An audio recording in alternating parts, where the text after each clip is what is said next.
বিশ্বের ঘটে যাওয়া সব ঘটনা নিয়ে নাগরিক সারা বিশ্ব সংবাদে স্বাগত। আপনাদের সঙ্গে আছি আমি আনোয়ার হোসেন। রিও ডি জেনিরোতে শুরু হয়েছে বিশ্বের গুরুত্বপূর্ণ অর্থনৈতিক মঞ্চ ব্রিক্স শীর্ষ সম্মেলন। এবারের সম্মেলনে আলোচনার মূল বিষয় হয়ে দাঁড়িয়ে আছে যুক্তরাষ্ট্রের কট্টর বাণিজ্য নীতি। এছাড়া ইরানের সামরিক হামলার নিন্দা জানিয়ে একটি জোরালো যৌথ বিবৃতি দিয়েছে ব্রিক্স। এদিকে ব্রিক্সের যুক্ত ও সমর্থক দেশগুলোর ওপর বাড়তি শুল্ক আরোপের হুমকি দিয়েছেন ট্রাম্প। ব্রিক্সের 11টি সদস্য দেশ ব্রাজিল, রাশিয়া, ভারত, চীন, দক্ষিণ আফ্রিকা, মিশর, ইথিওপিয়া, ইন্দোনেশিয়া, সৌদি আরব, ইরান ও সংযুক্ত আরব আমিরাত। উদীয়মান অর্থনীতির দেশগুলোর এই জোট বিশ্বের অর্ধেক জনগোষ্ঠী এবং বৈশ্বিক অর্থনৈতিক উৎপাদনের 40% প্রতিনিধিত্ব করে। ব্রাজিলের রিও ডি জেনিরোতে তারা আলোচনা করছেন কিভাবে ট্রাম্প প্রশাসনের শুল্ক ব্যবস্থার বিরুদ্ধে একত্রে প্রতিরোধ গড়ে তোলা যায়। যদিও ঘোষণাপত্রে সরাসরি যুক্তরাষ্ট্র বা ট্রাম্পের নাম জুড়ে না দিয়ে বরং বিরূপ শুল্ক নীতির সমালোচনা থাকবে। এবার ব্রিক্সে যাননি চীনের প্রেসিডেন্ট শি জিনপিং, তার পরিবর্তে প্রতিনিধি লি কিয়াং এসেছেন। এতে মনে হয় চীনা নেতৃত্বের রাজনৈতিক ওজন কিছুটা কমেছে ব্রিক্সে। আর রাশিয়ার প্রেসিডেন্ট পুতিন আইসিসের আন্তর্জাতিক পরোয়ানার কারণে ব্যক্তিগত উপস্থিতিতে যোগ দিতে পারেননি, তবে ভার্চুয়ালি তার উপস্থিতি সম্মেলনের গুরুত্ব বাড়িয়েছে কিছুটা। ভিন্ন ভিন্ন রাজনৈতিক ব্যবস্থা ও ভিন্ন ভিন্ন অগ্রাধিকার থাকা সদস্যদের নিয়ে ক্রমশ বড় হতে থাকা ব্রিক্স আদৌ উল্লেখযোগ্য প্রভাব রাখার মতো যথেষ্ট ঐক্যবদ্ধ হতে পারবে কিনা সে প্রশ্ন বরাবরই আছে। তবুও শীর্ষ সম্মেলনে গুরুত্বপূর্ণ এই দুই নেতার অনুপস্থিতি জোটের ভেতরকার সংহতি ও বৈশ্বিক প্রভাব নিয়ে প্রশ্ন তুলছে। আবার গাজা এবং ইরান ইসরায়েল যুদ্ধের বিষয়ে ব্রিক্স কি অবস্থান নেবে সে বিষয়ে সদস্য দেশগুলো এখনো একমত হতে পারেনি। রানি আলোচকেরা আরও কঠোর সম্মিলিত অবস্থানের জন্য চাপ দিচ্ছেন। জোটটি নিজেদেরকে পশ্চিমা নেতৃত্বাধীন অর্থনৈতিক জোট G7-এর পাল্টা ভারসাম্য রক্ষাকারী শক্তি ও সদস্য দেশগুলোর মধ্যে পারস্পরিক সহযোগিতার ফোরাম হিসেবে দেখে। তাদের উদ্যোগ সফল হলে বলাই যায় ব্রিক্স এখন শুধু অর্থনৈতিক ফোরাম নয়, রাজনৈতিক প্রভাব বিস্তারের প্ল্যাটফর্ম হিসেবেও নিজেদের অবস্থান প্রতিষ্ঠা করতে চাইছে। রাইসুল নয়ন, নাগরিক। ইসরায়েল ইরান যুদ্ধবিরতি আপাত শান্তির আড়ালে ঘনীভূত হচ্ছে নতুন যুদ্ধের মেঘ। সামরিক, কূটনৈতিক ও প্রযুক্তিগতভাবে নিজেকে প্রস্তুত করছে ইরান। 12 দিনের সংক্ষিপ্ত যুদ্ধ শেষ হলেও ইরান ইসরায়েল সংঘাত যেন থেমে নেই। যুদ্ধবিরতিকে তেহরান দেখছে কৌশলগত বিরতি হিসেবে, যুদ্ধের নতুন পর্বের প্রস্তুতির সময় হিসেবে। ইরান মনে করে এই লড়াই চাপিয়ে দেওয়া যুদ্ধ, যার পেছনে যুক্তরাষ্ট্রের ভূমিকা রয়েছে।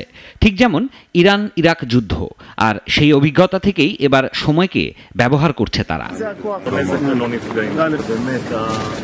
এ সময়ই ইরান মজুত করছে হাইপারসনিক ক্ষেপণাস্ত্র ফাতাহ ও খাইবার শেকান, উন্নত করছে বিমান প্রতিরক্ষা ব্যবস্থা, আর রাশিয়া ও চীনের কাছ থেকে যুদ্ধবিমান ও নজরদারি প্রযুক্তি সংগ্রহেও তৎপর। শুধু সামরিক নয়, আন্তর্জাতিক আদালতে কূটনৈতিক ও আইনি লড়াইয়েরও প্রস্তুতি নিচ্ছে তেহরান। পরমাণু আলোচনায় ফিরবে না এমন ঘোষণাও দিয়েছে তারা। IAEA এর সঙ্গে সহযোগিতায় স্থগিত করেছে, আর গোপনে সরিয়ে রেখেছে সমৃদ্ধ ইউরেনিয়াম। বিশ্লেষকরা বলছেন এই যুদ্ধবিরতি দীর্ঘমেয়াদী যুদ্ধের আগাম প্রস্তুতি মাত্র। তেহরান বিশ্বাস করে সময়ই তাদের বড় অস্ত্র। এই যুদ্ধ শেষ নয়, শুধু শুরু। সামনে সময় বলে দেবে কে বেশি প্রস্তুত, তেহরান না তেল আবিব। সিরাজুম মনির শুভ, নাগরিক।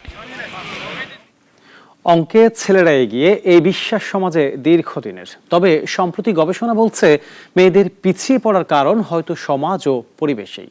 ডেস্ক রিপোর্টে বিস্তারিত। অনেকেই মনে করেন অঙ্কে ছেলেরা ভালো, মেয়েরা পিছিয়ে।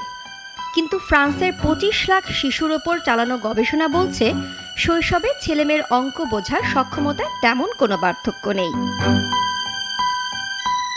2018 সালে শুরু হওয়া এই দীর্ঘমেয়াদী সমীক্ষায় দেখা যায় স্কুলে ভর্তি হওয়ার আগ পর্যন্ত গণিতে ছেলেমেয়েরা প্রায় সমান দক্ষ, কিন্তু স্কুলে ঢোকার কিছুদিনের মধ্যেই ছেলেরা এগিয়ে যেতে শুরু করে, আর সময়ের সঙ্গে সেই ব্যবধান বাড়তেই থাকে।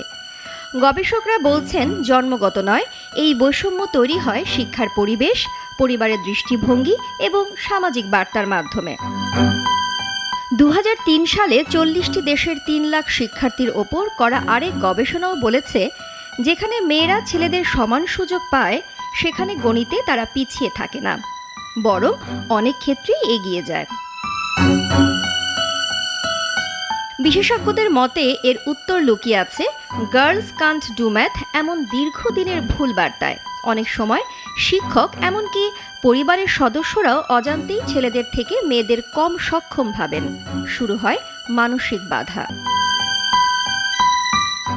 গবেষকরা বলছেন, মেয়ে শিশুদের শুরু থেকে উৎসাহ দেয়া, ইতিবাচক দৃষ্টিভঙ্গি তৈরি করা এবং শিক্ষক অভিভাবকদের সচেতন করলেই এই ব্যবধান কমানো সম্ভব। ভবিষ্যতের জন্য প্রয়োজন সামাজিক দৃষ্টিভঙ্গির পরিবর্তন, কারণ জন্মগতভাবে গণিতে মেয়েরা পিছিয়ে এমন কোনো বৈজ্ঞানিক প্রমাণ নেই। সুযোগ পেলে, পরিবেশ বদলালে মেয়েরাও অঙ্কে ছেলেদের সমান পারদর্শী হতে পারে। অঙ্কে ছেলেরা এগিয়ে, এই বিশ্বাস ভাঙার সময় এখন। বদল আনতে হবে পরিবার, বিদ্যালয় ও সমাজের চিন্তায়, কারণ প্রতিভা লিঙ্গ দেখে জন্মায় না। পূজাশ্রী ভদ্র, নাগরিক। যুক্তরাষ্ট্রের টেক্সাস অঙ্গরাজ্যের মধ্যাঞ্চলে আকস্মিক বন্যায় নিহতের সংখ্যা বেড়ে 82 জনে দাঁড়িয়েছে। গত শুক্রবারের এই বন্যায় আরও 41 জন নিখোঁজ রয়েছেন। নিহতদের মধ্যে 68 জন কের কাউন্টির বাসিন্দা, যার মধ্যে রয়েছেন 28 জন শিশু। এছাড়া ট্রাভিস কাউন্টিতে 6 জন, বার্নেট কাউন্টিতে 3 জন, কেন্ডাল কাউন্টিতে 2 জন, উইলিয়ামসন কাউন্টিতে 2 জন এবং টম গ্রিন কাউন্টিতে 1 জন মারা গেছেন। স্থানীয় কর্মকর্তারা জানিয়েছেন, মৃতের সংখ্যা আরও বাড়তে পারে।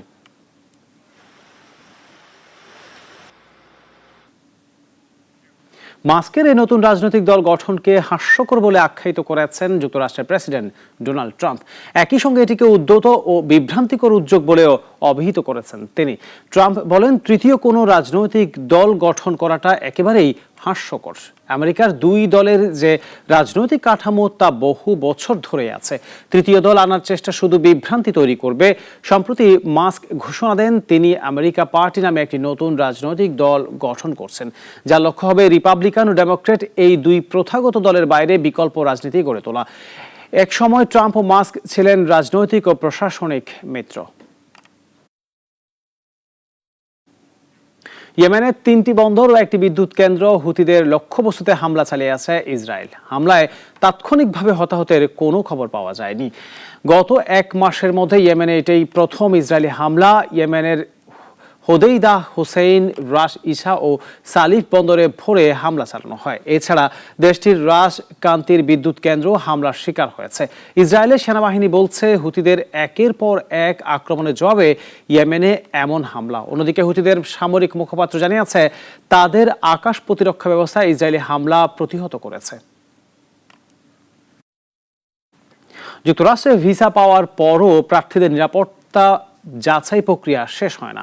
ভিসা ইস্যু হওয়ার পর যদি কোনো ব্যক্তি আইন লঙ্ঘন করেন বা ভিসার শর্ত ভঙ্গ করেন, তবে তার ভিসা বাতিল করা হতে পারে। সকালে ঢাকার যুক্তরাষ্ট্র দূতাবাস তাদের ভেরিফাইড ফেসবুক পেজে দেওয়া এক পোস্টে এই তথ্য জানিয়েছেন। পোস্টে বলা হয়, যুক্তরাষ্ট্র প্রতিটি ভিসা আবেদনকারীকে বিস্তৃত নিরাপত্তা যাচাইয়ের মধ্য দিয়ে যেতে হয়।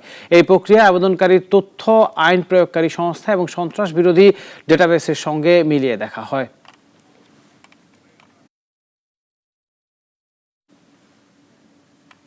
নাগরিক সারা বিশ্ব এখন এ পর্যন্তই। এরপর সন্ধ্যা 6টায় নাগরিক সংবাদ দেখার আমন্ত্রণ রইল। সবাইকে ধন্যবাদ।